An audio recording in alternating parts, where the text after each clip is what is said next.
후반기 사역 시작하면서 우리 야고보스 말씀을 한번 함께 나누기를 원합니다.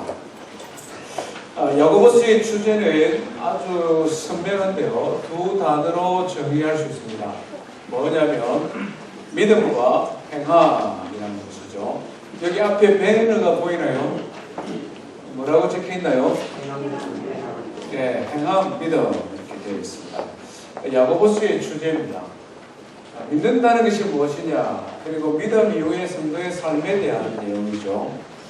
오늘 이 시대의 기독교 신앙에 있어서 좀 문제가 있습니다. 뭐가 문제냐 하면 믿음이라는 것에 대하여 의미를 좀 축소시켜 버리는 것입니다. 저를 한번 봐주십시오. 우리가 예수님을 믿는다, 하나님을 믿는다라고 했을 때 믿음을 어떻게 생각하느냐면 창조주가 계신다, 하나님 살아있다더라, 지적인 동의, 이것을 믿음으로 한정해버린다. 성경이 말씀하는 믿음은 그거와 조금 다르다. 하나님을 지적으로 동의하고 인정하는 것에서 한 걸음 더 나아가는데, 하나님이 살아계신 분이시기 때문에 그 하나님께서 우리에게 주신 말씀, 하나님의 말씀, 그 말씀을 순종하는 것을 포함합니다. 단지 하나님이 살아계시고 하나님이 있다라는 것을 인정하는 것은 바른 믿음이 아니라는 것이죠. 야고보스를 읽어보면 아주 중요한, 우리가 익숙하게 잘 아는 말씀들이 많이 있는데, 그와 같은 믿음은 귀신도 가지고 있다, 이렇게 말을 합니다. 야고보스 2장 19절 20절에 보면 내가 하나님은 한 분인 줄 아느냐, 잘하는도다, 귀신들도 믿고 떠느니라, 이렇게 말씀합니다. 그 정도의 믿음은 귀신들도 가지고 있다는 거죠. 하나님을 인정하고 하나님 살아계신다는 것. 귀신은 구원받지 못하잖아요. 마귀는 회개하지 않잖아요. 하나님을 살아계심을 인정하지만 그것은 아무 소용없다. 뭐라고 말하느냐면 허탄한 사람들아, 행함이 없는 믿음은 헛것인 줄 알지 못하느냐, 이렇게 표현합니다. 그냥 단지 인정하는 것 가지고는 그 바른 믿음이 아니다. 그렇죠? 성경이 말씀하는 믿음은 하나님 살아계시다는 것을 인정하고 그 창조주 하나님을 받아들일 뿐만 아니라 하나님이 우리에게 주신 하나님의 말씀, 그 말씀에 순종하는 것을 포함하고 있다는 것, 이것입니다. 이 야고보스 강의를 하면서 우리의 믿음을 조금 더 자세히 보고, 정말 내가 성경에서 말씀하는 그런 온전한 믿음이 맞느냐 아니냐 점검도 해보고, 또 그런 온전한 믿음의 자리로 우리가 성장을 해갔으면 좋겠습니다. 한 12주 또는 13주 조금 더 될 수 있는 그 기간 동안 야고보스 말씀을 계속 보겠습니다. 오늘은 첫째 시간으로 이 야고보스 말씀이 어떤 책이냐, 야고보스가 어떤 책이냐, 이 부분을 함께 나누기를 원합니다. 성경을 한번 찾아보십시다. 야고보스 1장입니다. 오늘 본문은 야고보스 1장 1절 말씀, 우리 한 목소리를 같이 읽습니다. 신약성경 370쪽입니다. 시작. 하나님과 주 예수 그리스도의 종 야고보는 흩어져 있는 12지파에게 문안하노라. 아멘. 1장 1절부터 5장까지 기록되어 있습니다. 한번 느껴보십시오. 야고보서는 전체 5장, 길지 않는 성경입니다. 5장 20절까지 나눠져 있고요. 여러 가지 주제들을 다루고 있는데, 방금 말씀드린 것처럼 성경이 말씀하는 믿음은 뭐냐, 이것을 우리에게 가르쳐줍니다. 그리고 하나님의 말씀에 순종하는 것을 포함한다라고 말씀했기 때문에 행함에 대한 강조가 굉장히 많이 나오고 있습니다. 성도의 삶이 뭐냐, 잘 산다는 건 어떻게 사는 거냐, 이게 많이 강조된다는 거죠. 그러다 보니까 지혜에 대한 가르침도 많습니다. 우리가 잘 살려고 하면 하나님의 지혜가 필요하고, 지혜의 근본 되신 하나님, 그 하나님으로부터 받은 지혜로 살아가면 인생을 더 잘 살 수 있다. 이 지혜에 대한 강조가 많습니다. 그래서 다음 주에 보면 이 지혜를 조금 다루게 됩니다. 그 다음부터 한번 느껴보십시오. 19절 이하 1장 19절 이하의 말씀을 보면은 사람을 성내는 것, 말하는 것, 이게 언어 사용에 대한 가르침들이 또한 많습니다. 성도의 삶에 있어서 뿐만 아니라 일상의 삶에 있어서 말이 굉장히 중요하잖아요. 좋은 말, 지혜로운 말, 격려하는 말, 이런 말들이 많아야 되는데 그렇지 못한 말들이 많습니다. 우리 성도의 언어 생활에 대한 부분을 또 가르쳐주고 있습니다. 차별하지 마라 하는 부분도 강조됩니다. 부자가 회당에 들어올 때 막 환영하는데 가난한 사람들이 오면 너 왔어? 뭐 이 정도 하는 이런 게 초대교회에 있었던 그런 모양입니다. 그래서 부자에 대한 말씀들이 많습니다. 부자 되라는 말씀보다는 부자의 책임에 대한 말씀이 굉장히 많습니다.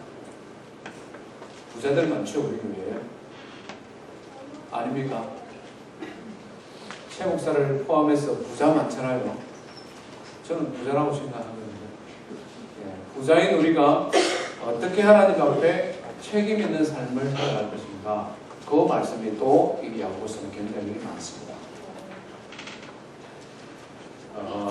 그러다 보니까 아주 실제적인 교훈들이 많습니다. 아주 재밌는 말씀입니다. 좀 기대하는 마음으로 우리가 야고보서 한번 살펴봤으면 좋겠습니다. 오늘은 첫째 시간이기 때문에 야고보서의 저자, 누가 야고보서를 기록했는가, 또 야고보서는 누구에게 주신 말씀인가, 수신자, 이 두 가지를 통해 전체를 한번 살펴보겠습니다. 야고보서를 기록한 사람은 누굽니까? 야고보죠. 이런 쉬운 질문을 목사님도 하시나 싶습니다. 근데 사실 이 쉬운 질문은 아닙니다. 왜냐하면 신약 성경을 읽어보면 적어도 6명의 야고보라는 사람이 등장하기 때문에 그렇습니다. 야고보서를 기록한 저자는 야고보가 분명한데 어떤 야고보냐 이 말이죠. 마리아라는 여성의 이름이 굉장히 흔한 이름이듯이 예수님 시대에 야고보라는 남자 이름이 굉장히 흔했다는 것입니다. 여러 사람이 있는데 그러면 그 중에 누구냐는 거죠. 제일 강력한 후보 중에 한 사람은 누굽니까? 여러분들 잘 아는 야고보 누가 있을까요? 예수님의 제자 요한의 형제 야고보가 있죠. 예, 맞습니다. 또 누가 있을까요? 예수님의 12제자 중에 요한의 형제 말고 또 야고보 있습니까? 있죠. 알페오의 아들 야고보. 예수님의 12제자들 중에는 요한의 형제 야고보도 있고 알페오의 아들 야고보도 있습니다. 또 유명한 야고보 또 있습니다.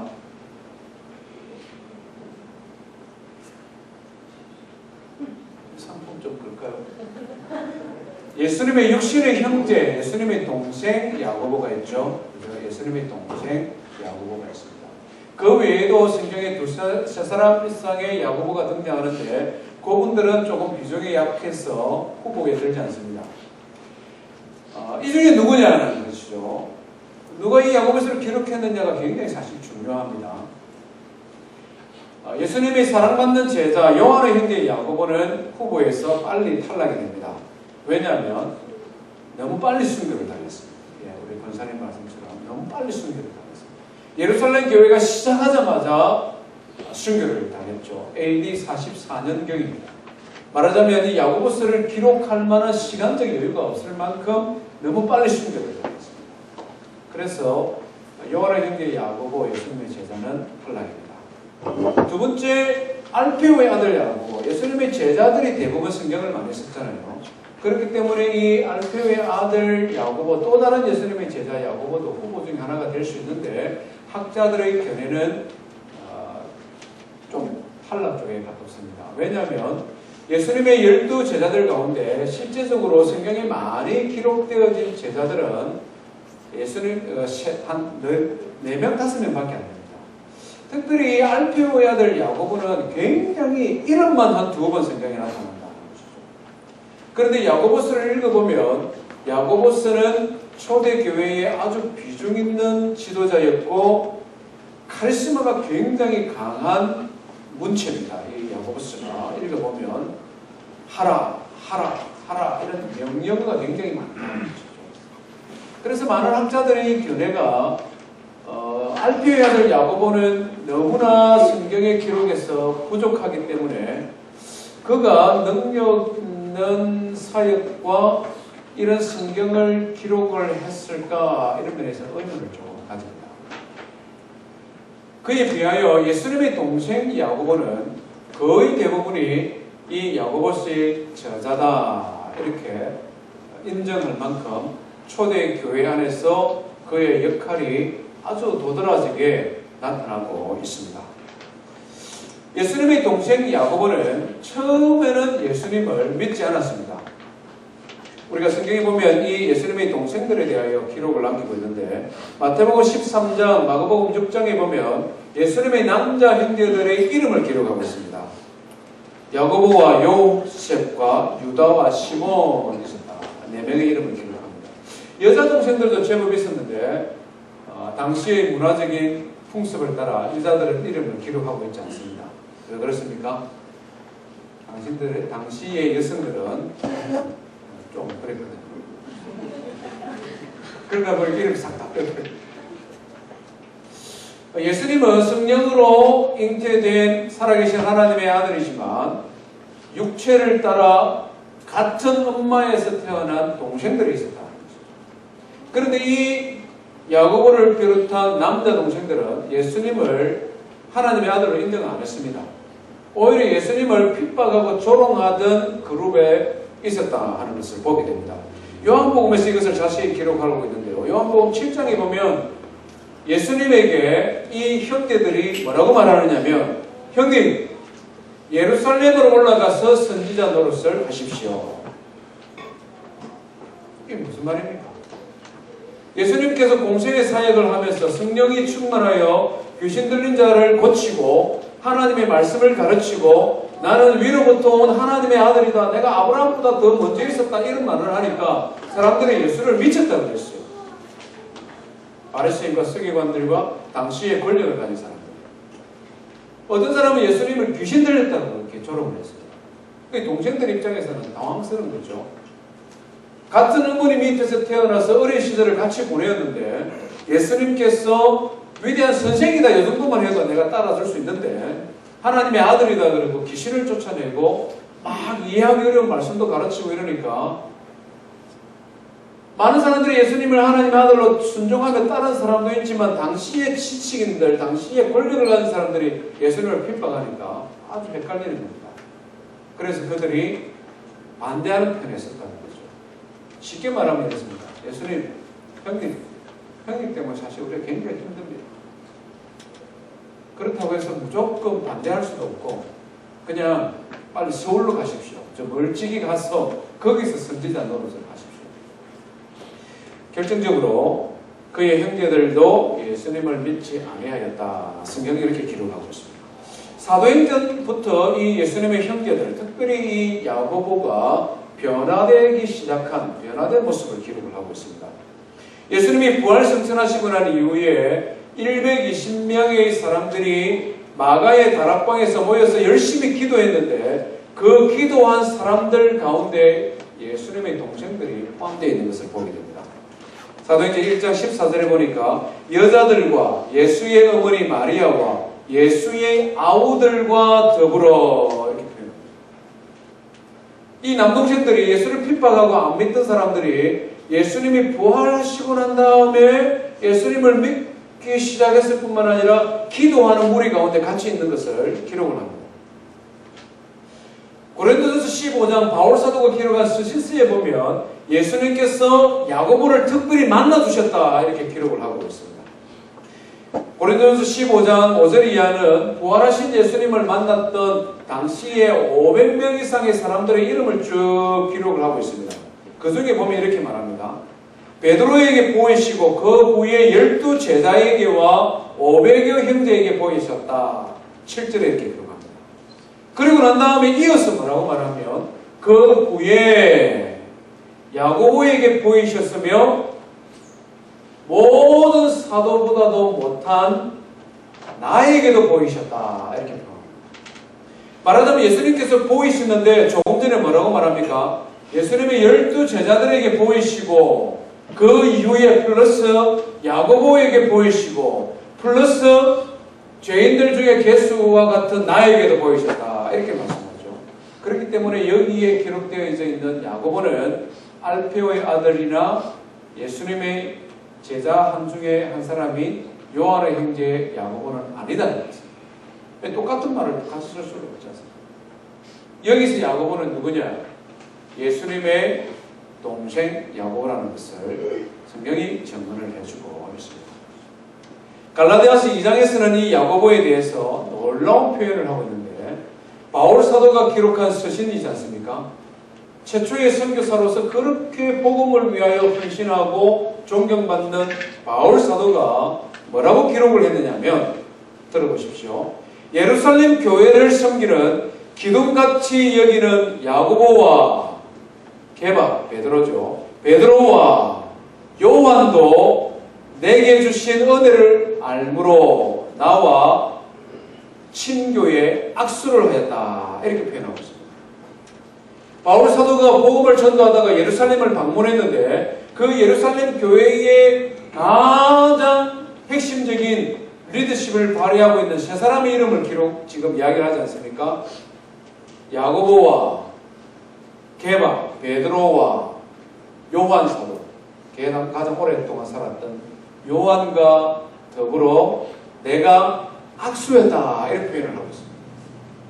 말하자면 야고보는 처음에는 예수님을 믿지 않는, 오히려 예수님을 핍박하는 사람들이었으면 나중에는 예수님을 믿게 되었고, 믿고 난 이후에는 예루살렘 교회의 기둥과 같은 일꾼, 아주 핵심적인 사역을 하는 사람으로 변화되어져 가고 있는 것을 성경이 우리에게 알려주고 있다는 것입니다. 제가 왜 이 야고보에 대해서 이런 강조를 하느냐면, 이 야고보서를 기록한 야고보가 누구냐 하는 것을 알아야 우리가 야고보를 통해 배울 수 있다는 거죠. 야고보를 통하여 몇 가지를 배울 수 있는데 그 중에 가장 중요한 것은 야고보는 확실히 변화된 진짜 예수 믿는 사람이었다 하는 것입니다. 회심을 경험한 사람이다 하는 것입니다. 영어를 말하면 born again Christian이다 하는 것이죠. 우리가 바른 믿음과 행함이 있는 성도로 성장해 가기 위해서는 반드시 거쳐야 되는 한 단계가 있는데, 그것은 회심, 다시 태어날 거듭남, born again 하는 그리스도인이 되어야 된다 하는 것이죠. 오늘 우리 가운데서도 야고보처럼 중간에, 인간의 인생 중간에 교회에 나온 사람들이 있을 겁니다. 있을 겁니다가 아니라 제가 알기로는 남자들 중에 절반 이상입니다. 자매들도 마찬가지고. 단지 교회 다니는 사람이 되어서는 안 된다는 것이죠.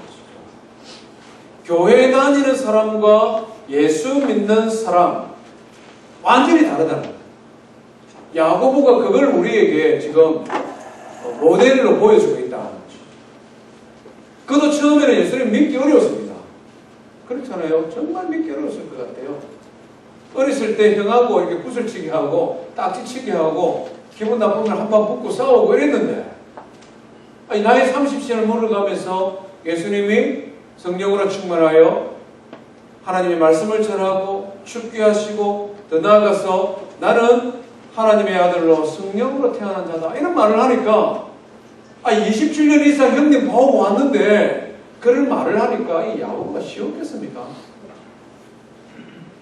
그런 말씀을 하고 의심이 가는데 모든 사람이, 당시의 지식층이 맞다고, 예수 말 맞다고, 예수는 하나님 아들이라고 그러면 자기도 그냥 따라서 믿겠는데, 당시의 성경을 알고 지식을 가지고 있던 사람은 예수를 향하여 귀신 들렸다, 미쳤다 이런 말을 하니까 힘든 거예요. 한 동네 안에서 지금까지 잘 살고 왔는데 예수님 때문에 사람들이 나에게 똑같이 손가락질하며 쟤들도 저 예수 따라 이상한 짓 하는 거 아니야? 막 이런 시선으로 바라보는데, 이 야고보가 예수님 믿기 쉬웠겠습니다. 어렵다.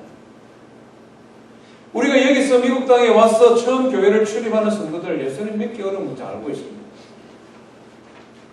아니 30살까지 대학 졸업하고 직장 생활하고 세상에서 그냥 지금까지 잘 살아왔는데, 미국에 왔다는 이유만으로 자식들 교육도 시켜야 되고 미국 땅에 정착도 해야 되고 또 이곳에서 사람들과 만나고 교제도 해야 되고, 그래서 내가 교회를 오기는 왔는데 교회를 다니는 것과 예수를 믿는 것은 다르거든요. 이 어려움이 있다는 거예요. 어려움이 있다. 야고보보다 더 어렵겠느냐? 한번 생각해 보세요. 야고보보다 더 어렵겠느냐? 우리는 예수님을 믿는 사람이에요. 교회를 출석하는 교회의 회원이 아니라 회심을 경험하는 사람이 되어야 돼요. 그래야 야고보처럼 성장하는 이 믿음의 사람이 될 수 있다는 거죠. 그래서 이 야고보를 한번 같이 배워보자. 어떤 과정을 거쳐서 야고보는 그런 믿음을 가진 사람이 되었냐. 그렇게 어려운 과정을 통과한 야고보를 모델로 삼아 나도 예수 믿는 사람이 되어야 되겠다. 이런 마음을 가지고 우리가 이 야고보서를 같이 한번 배워보자 하는 것이죠. 야고보는 예수님을 믿되 아주 겸손한 신앙인으로 성장해 가고 있는 것을 봅니다. 이게 또 굉장히 중요하거든요. 예수님을 믿는데 교만하고 오히려 문제투성이고 오히려 사람들 시험에 들게 하는 이런 분들도 간혹 계시기 때문에 그렇습니다. 그렇죠? 오늘 야고보가 자기를 소개하면서 뭐라고 소개합니까? 우리 1절에 한번 보십시오. 야고보가 자기를 뭐라고 소개합니까? 하나님과 주 예수 그리스도의 종 야고보 이렇게 표현하고 있습니다. 야고보는 예수님의 종이 아니잖아요. 누굽니까? 예수님의 동생이잖아요. 예수 믿는 사람들이 다 모여 있는데 전부 다 예수님 사랑해요, 예수님 좋아요, 예수님 하나님의 아들입니다 이러는데 야고보가 탁 나타나서 친구들이요, 나는 예수님의 동생 야고보입니다. 이러면 어떻게 되겠습니까? 한순간에 이게 차원이 다르잖아요. 그럴 수도 있잖아요. 그럴 수도 있잖아요. 야고보는 처음부터 끝까지 그와 같은 모습이 없습니다. 모두가 예수님을 믿는 그런 무리들 가운데 들어가서 나는 예수님을 믿을 뿐만 아니라 예수님 형님이야. 어려서부터 예수님 내 재미난 이야기 해줄까? 이러면서 뭐 어릴 때 예수님 믿었다 이러면서 그냥 자기 자신의 권위나 교회 공동체 안에서의 자기 자리를 찾으려고 할 수도 있지 않겠습니까? 아버지가 회장이고 형님이 회장이면 동생이 그 틈에 끼어서 내가 좀 힘을 행사하고 싶은 그런 인간 본성이잖아요. 이 야고보는 예수 그리스도의 종이요라고 자신을 표현하고 있습니다. 종이 뭡니까? 나는 없는 게 종이거든요. 100% 주인만 있고 나는 없는 것이 종이라는 것입니다. 야고보는 예수님을 나중에 믿고 회심을 하게 되었지만 예수님을 확실히 믿는 믿음의 사람으로 변화되었지만 그의 삶은 철저히 겸손한 신앙으로 자라가는 것을 보입니다. 겸손한데 그의 글을 읽어보면 굉장히 스트롱합니다. 우리가 앞으로 계속 배울 텐데요. 겸손과 확신이 병행해가는 최고의 모델이 야고보입니다. 겸손하다고 해서 하나님의 말씀에서 겸손하면 안 됩니다. 겸손하다고 해서 우리의 믿음의 고백에서도 겸손하면 안 된다. 내가 예수 그리스도의 종으로 철저히 하나님을 섬기는 하나님의 신실한 자녀로 겸손하지만 내가 믿고 내가 아는 신앙의 고백을 말할 때는 너무나 확신 있게 말을 하고 있는 야고보, 겸손과 확신이 조화를 이루고 있는 야고보를 우리가 배우게 된다. 세 번째로 야고보는 어떤 사람이냐면 기도의 사람으로 성경은 묘사를 하고 있습니다. 그래서 기도를 굉장히 강조를 많이 하죠. 우리가 잘 아는 성경 구절이 있습니다. 믿음의 기도는 병든 자를 구원하고 의인의 간구는 역사하는 힘이 크다. 이게 어디서 나오는 말씀일까요? 예, 저 보세요. 이거는 성경 상식 몰라도 이 센서 있으면 알 수 있습니다. 어디에 나오는 말씀일까요? 야고보서에 나옵니다. 믿음의 기도는 병든 자를 고치고 의인의 간구는 역사하는 힘이 크다. 이 굉장히 강조 많이 되는 말씀이거든요. 이 말씀이 야고보서 5장에 나오는 것입니다. 야고보서는 처음 1장에서부터 다음 주에 살펴보겠습니다만은 기도를 강조합니다. 계속 기도를 강조합니다.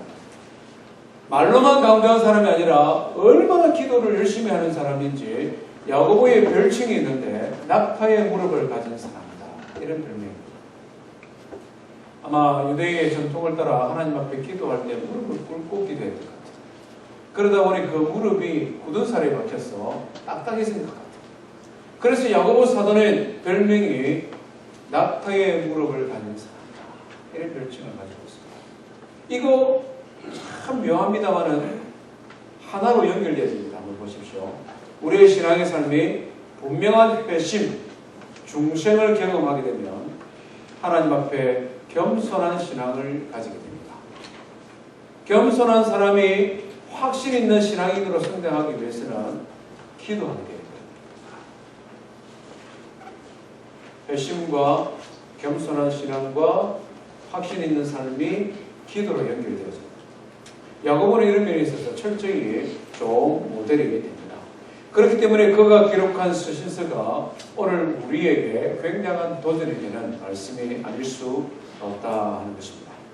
야고보가 어떻게 마지막 인종을 맞이하였는가? 성경은 우리에게 기록을 하고 있지는 않는데 기독교 말하자면 내려오는 전통, 성경에 기록하지 않지만 많은 문서들이 내려올 것 아닙니까?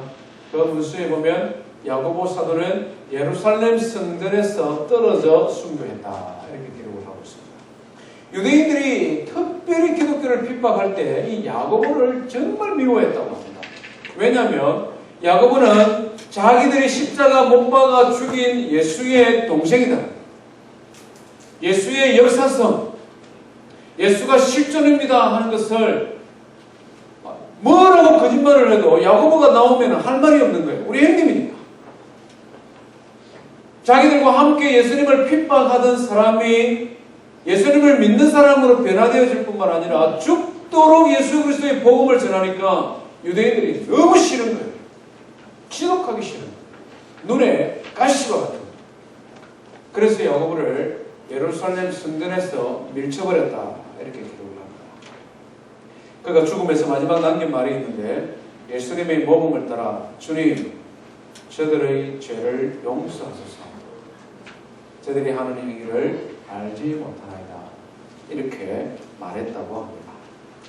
우리가 후반기에 이 가을에 기도의 사람, 확신의 사람, 겸손한 신앙인 야고보 그가 기록한 서신을 통해 우리의 믿음도 이렇게 성장해 가기를 주의 축원드립니다.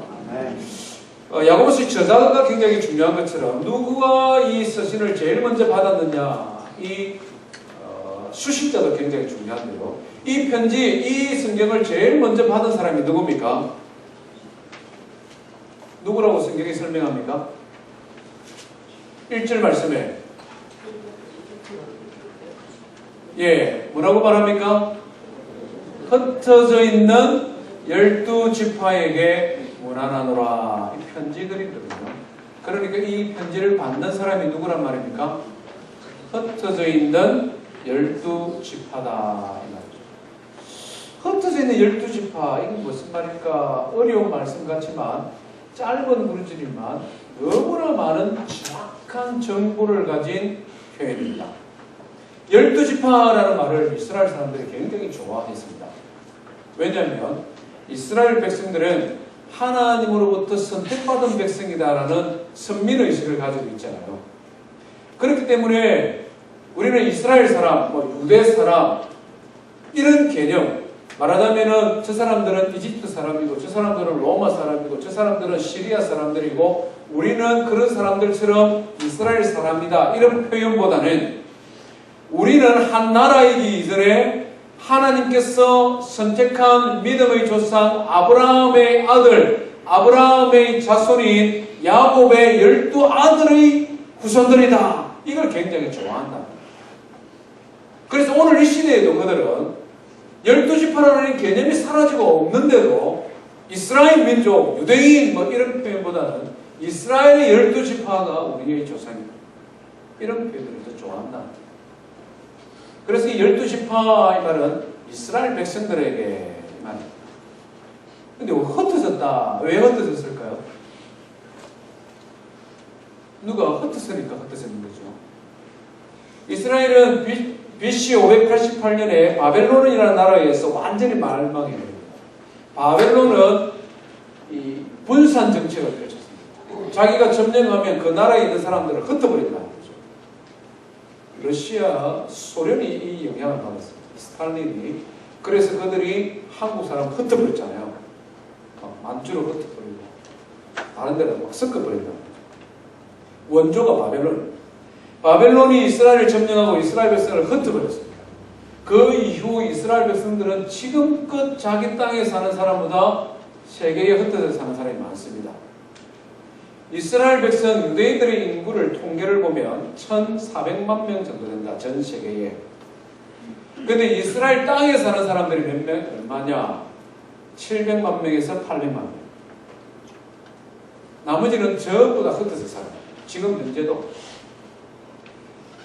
미국에 한 350만 명 산답니다. 엄청나게 많이 살죠. 미국에 580만 명. 유럽에 240만 명. 남미에 50만 명. 전 세계 140여 개국에 흩어져 산다. 그래서 흩어져 있는 12지파, 이 말은 이스라엘을 떠나 살아가고 있는 나그네와 같은 백성들이다. 이런 의미를 가지고 있습니다. 여기에 플러스 예수님의 종 야고보가 편지를 쓴 흩어져 있는 12지파는 이렇게 흩어져서 유대인들이 살고 있는데 그 중에서 예수님을 믿는 사람들, 이 말입니다. 유대인들이 이스라엘 땅 팔레스타인을 떠나서 흩어져 살고 있는데 그 중에서 일부의 유대인들이 전도를 받고 예수님을 믿고 유대교를 포기하고 기독교로 개종을 하게 되었다. 그 사람들에게 야고보가 이 야고보서를 보내고 있다는 것입니다. 이 흩어져 있는 예수 믿는 유대인들은 공통점을 몇 가지 갖추고 있습니다. 어떤 공통점을 가지고 있느냐면 첫 번째, 이 사람들은 종교적으로 핍박을 받는 사람들입니다. 그죠? 앞에서 말씀드린 것처럼 누구에게 핍박을 받습니까? 흩어져 있는 유대인들 중에 예수 믿는 사람들 누구한테 핍박을 받습니까? 제 말이 좀 어렵습니까? 유대교 믿는 사람들한테 핍박을 받잖아요. 민족의 반역자잖아요. 그렇지 않습니까? 2000년 이상 유대교를 믿어왔는데 어느 날 자기들이 십자가에 못 박아 죽인 예수를 믿는 예수쟁이들이 생기곤 하는데 다른 민족이나 남들의 예수 믿으면 좋은데 같은 민족, 같은 혈통을 가진 유대인들의 예수를 믿거든요. 그러니까 그들의 입장에서 볼 때는 저것들 뭐야? 십자가에 못 박혀 죽은 예수를 믿다니. 정말 이해 안 되는 족속들이다. 흩어져 살고 있는데 서로 도와가며 살아야 되는데 예수 믿는다는 이유로 이 사람들이 핍박을 받는 거죠. 예루살렘 교회에서도 핍박이 있었고 다른 지역에서도 핍박이 있었고 종교적으로 핍박을 받았고 두 번째는 정치적으로도 핍박을 받았습니다. 정치적으로 누가 핍박했냐면 당시 세계를 지배하고 있던 로마가 핍박을 했습니다. 다른 모든 세상의 종교들은 다 신교입니다. 나는 불교를 믿지만 유교를 믿는 사람은 구원을 받을 수 있다 이런 생각을 세상의 모든 종교를 가지고 있다. 이집트 사람들은 나는 암소를 믿지만 시리아 사람들은 토끼를 믿어도 괜찮다는 문제될 게 없다는 거죠. 로마가 황제 숭배 상상을 도입하기로 시작을 했는데 다른 모든 땅에는 아무 문제가 없어요. 왜냐하면 이미 여러 신들을 섬기고 있는데 그 중에 죽은 로마의 황제도 신이다라고 했지만 아무 문제가 없잖아요. 여러 개 믿는 중에 하나가 더 첨가됐으니까. 그런데 유대교와 기독교가 문제예요. 유대교는 유일신 하나님만 믿거든요. 그런데 이 사람들은 굉장히 지혜로운 사람들이에요. 로마와 정면 충돌하지 않고 타협을 하게 됩니다. 적극적으로 우리가 당신들의 정책에 동의하겠습니다. 우리는 장사를 해서 돈을 많이 버는 사람들이기 때문에 황제에게 필요한 돈을 세금을 다른 사람들보다 더 많이 내겠습니다. 어쨌든 우리가 유일신 하나님만 섬길 수 있도록 우리 절대 당신들에게 복종할 테니까 우리를 좀 봐주십시오. 그러면서 이 유대교 사람들은 싹 빠져나옵니다. 로마의 박해에서. 그러면서 하는 말이 저놈들을 죽여야 됩니다. 같은 유대인이지만 저 예수쟁이들은 저들은 정말 몹쓸 것들입니다. 이러면서 오히려 유대인들이 같은 동족 예수 믿는 유대인들을 핍박했습니다. 그러다 보니 이 흩어져 있는 유대인 기독교인들은 어떻겠습니까? 인생이 굉장히 힘들죠. 안 그래도 지금 흩어져서 지금 타향에서 살아가는데 무엇을 먹을까? 어떤 일을 할까? 어떻게 살아야 될까? 힘든데 힘을 가진 동료 유대인들이 괴롭히죠. 권력을 가진 로마가 핍박을 하죠. 장사하려고 해도 할 것이 없는 것입니다. 그러다 보니 가난할 수밖에 없습니다. 야고보서는 조금 전에도 말하는 것처럼 부자에 대한 말씀들이 많다고 말했습니다. 왜냐하면 초대교회 성도들 중에 유대인들 가난한 사람들도 있지만 부자로서 예수 믿게 된 사람들도 있잖아요. 재물에 대한 교회 공동체 안에 가난한 사람들이 굉장히 많은데 그런 가난한 사람들 가운데 부유하게 살아가는 성도들은 그럼 어떻게 살아야 되느냐? 경제적인 것에 대한 말씀을 많이 주고 그런 특징을 가진 공동체이기 때문에 마지막으로 이 수신자들은 어떤 특징을 가졌냐면 헷갈린다. 좀 헷갈린다. 예수님을 믿기 위해서 고생을 하며 종교적인 핍박을 받으면서 예수님을 믿기 시작했는데 유대교가 뭡니까? 하나님의 말씀 가운데 하라 하지 마라 율법을 지키는 종교잖아요. 마땅히 해야 되는 것 248개 하지 말아야 되는 것 365개 이것을 지켜야만 구원을 받는다고 유대교는 가르쳐 왔습니다. 날마다 해야 되는 것 248개 절대 하면 안 되는 것 365개 요걸 지켜야만 유대인이고 요걸 지켜야만 구원을 받는다. 이렇게 지금 자기가 배워왔다는 거예요. 2000년 동안.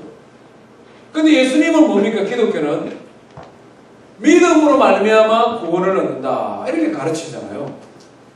그러니까 이게 예수님을 믿고 싶고 예수님은 나의 구원자 되고 예수님은 나의 사랑하는 하나님 아들 너무 좋은데 헷갈리는 거예요. 예수님은 분명히 믿음으로 구원받는다고 했는데 우리 조상들은 무슨 소리 하느냐 248개 365개 율법을 지켜야 되는데 이 두 가지 사이에서 막 헷갈리는 거예요. 그러다가 사람들이 자기 생각대로 결론을 내리기 시작했는데 어떻게 결론을 내렸냐? 첫 번째 이유요. 예수님을 믿으면 충분하다. 예수님이 완벽하다. 아멘 할렐루야. 그 다음에는 내 마음대로 살아요. 왜냐하면 믿음으로 구원받았으니까. 믿음으로 구원받았으니까 그 다음부터는 내 마음대로 살아도 좋은데 야 진짜 편리한 신앙이다. 그동안 유대인 율법에 정말 시달려 왔는데 정말 예수님은 구원자다. 믿고 끝.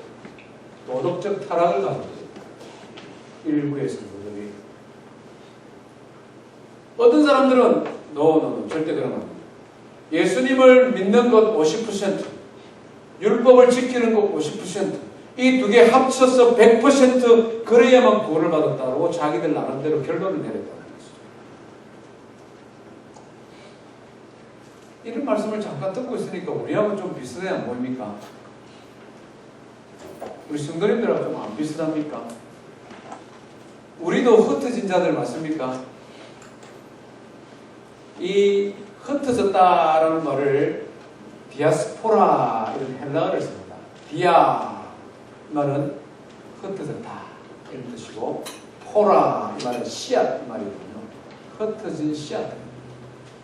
우리 고향을 떠나왔잖아요. 부모와 친족을 떠나 흩어져 있는 사람들. 우리가 디아스포라예요. 당시의 사람들처럼 종교적인 박해, 정치적인 박해를 받고 있지는 않지만 이민자의 스러움이 있잖아요. 이민자의 고통이 있다는 거죠.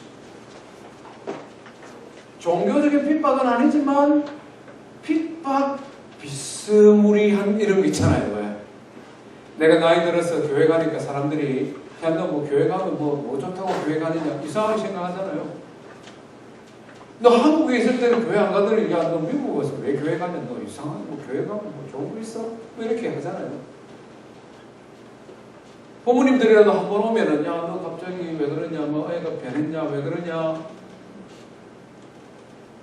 우리가 예수님 당시 시대처럼 종교적인 정치적인 핍박 가운데 놓여 있는 것은 아니지만 이민자로 살아가다 보니까 또 나이 들어서 중년에 예수님을 믿기 시작하니까 나름대로 우리에게 고충이 있다.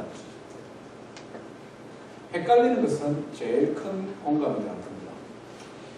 인정하든 인정하지 않든 우리는 5천년 역사 동안에 유교와 불교의 영향권 아래 살았던 사람들입니다.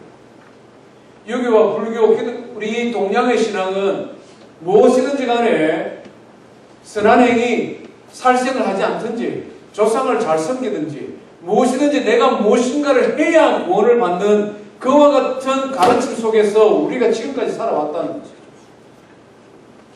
그런데 교회 가니까 예수 믿음으로 말미암아 구원받는다 그래요. 이게 헷갈리는 거예요, 이게. 어려서부터 착실히 신앙생활 한 사람들은 그래도 이것이 하나님의 말씀의 영향이든 어려서부터 들어왔던 습관이든 그래 믿음으로 말미암아 구원을 얻는 것이 맞아 라고 하지만 나이 들어서 30이 넘어서 인생 40 넘어서 지금까지 내가 살아왔던 삶의 원리가 있고 가치관이 있는데 어느 날 교회 출석한다고 그게 갑자기 바뀌느냐. 그러니까 교회 안에 앉아있지만 계속 헷갈리고 목사 설교가 거슬리는 거예요. 분명히 내 생각과 다른 이야기를 하는데 오기는 와야 되고 듣기는 앉아있는데 이게 지금 헷갈리는 거죠. 그러니까 성장을 할 수가 없잖아요. 그게 성장이 안 되는 거예요. 그래서 늘 그냥 헷갈리고 앉아있는 거예요. 그래서 이 야고보서 말씀은 흩어져 있는 이스라엘의 12지파가 아니라 바로 오늘 이 교회에 출석하고 있는 나에게 주신 말씀입니다. 나에게 주신 말씀. 수년 전부터 한국 기독교가 세상 사람들에게 욕을 먹는 이유가 뭡니까? 믿음으로 구원받는다는 예수쟁이들이 지 마음대로 살아갑니다. 이 사람들이 그냥 토론해보고 싶다. 맞짱 토론, 끝장 토론 한번 해보자. 그게 예수쟁이들 진짜 이해 안 돼. 성경이 진짜 그렇게 가르치더냐? 이렇게 도전한다. 노골적으로 친구들과 앉아서 이야기하면 그렇게 도전하고 TV의 뉴스를 통해 도전하고 영화를 통해 도전하고 소설이나 각종 글들을 통해 도전합니다. 예수 안 믿는 사람들이 예수 믿는 사람 보고 이해가 안 되는 거예요. 아니 예수님은 4대 성인 중에 한 분이고 분명히 존경만 할 만한 위대한 인류의 스승이라는 것을 자기들은 알고 있는데 교회 다니고 예수 믿는다는 사람들의 생활하는 모습을 보니까 이거는 아니다는 거죠. 믿음은 있는데 어떻게 살아야 될지 모르니까 세상 사람들이 캐션만큼 세상 사람들 이거 우리 해결해야 돼. 이거 우리 해결해야 돼. 흩어져 있는 이스라엘의 12지파가 이런 고민을 가졌다면 오늘 이 시대 우리들은 고민을 가져야 돼. 정말 내가 믿는 것이 단순한 지식 동의로 끝나는 분들도 여러 많습니다. 어려서부터 신앙생활 해온 사람들의 특징은 그겁니다. 지식적인 동의가 보입니다. 어려서부터 신앙생활 부모 밑에서 살아왔기 때문에 과하게 격길로는 나가지 않지만 그렇다고 해서 예수 믿는 것에 대한 뚜렷한 행위가 따라오지 않습니다. 그냥 지식적으로 동의하고 인정하고 끝이다. 이 양자가 다 문제가 있다. 앞에서 말씀드린 것처럼 뭐라고 했습니까? 야고보는 분명한 회심을 경험한 사람이면서 겸손하고 확신 가진 신앙인의 모델이다. 오늘 우리는 이런 신앙인으로 자라가야 됩니다. 내가 어려서부터 신앙생활했던 인간의 인생의 중년에 이 미국에 와서 처음 교회를 출석했던 우리가 교회를 다니는 사람이 아닌 예수 믿는 사람으로 성장해 가야 되는데 그런 면에 있어서 믿음이 무엇인지 예수 믿는 사람들의 삶은 무엇인지 야고보서는 그것을 우리에게 가르쳐주고 있다는 것입니다. 기대하는 마음으로 야고보서를 한 장씩 읽어가면서 그런 성숙한 신앙인으로 자라가기를 주의 이름으로 축원드립니다.